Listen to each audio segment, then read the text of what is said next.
এই দোস্ত দাঁড়া দাঁড়া, আমার কাছ থেকে 5,000 টাকা ধার নিয়েছিলি, টাকা ফেরত দে। কে আপনি? এখন টাকা চাইছি, এখন কে আমি, তাই না? আরে কে আপনি? আমাকে মারলেন কেন? মারবো না, আমার টাকা দে এক্ষুনি। আরে ভাই, ওর স্মৃতিশক্তি হারা গেছে, আপনি এমনি বকবক করতেছেন, আগের কথা ওর কিচ্ছু মনে নাই। হোয়াট? এইটা আমি কি শুনলাম? দোস্ত, আমি তোর স্মৃতিশক্তি ফেরাবই। কেমনে কেমনে? আমি ওর ল্যাংটা কালের দোস্ত, আমি পারবো ওর স্মৃতিশক্তি ফেরাতে। দোস্ত চল।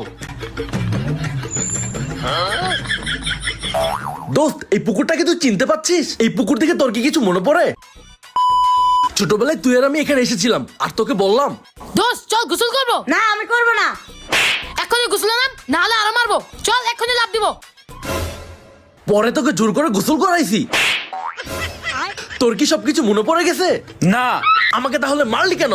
আপনি আমাকে ছোটবেলায় মারছেন, তাই দিলাম একটা। আল্লাহ গো, কাজটা করলো কি? আচ্ছা আচ্ছা চল, তোর স্মৃতিশক্তি আমি ফিরাবই।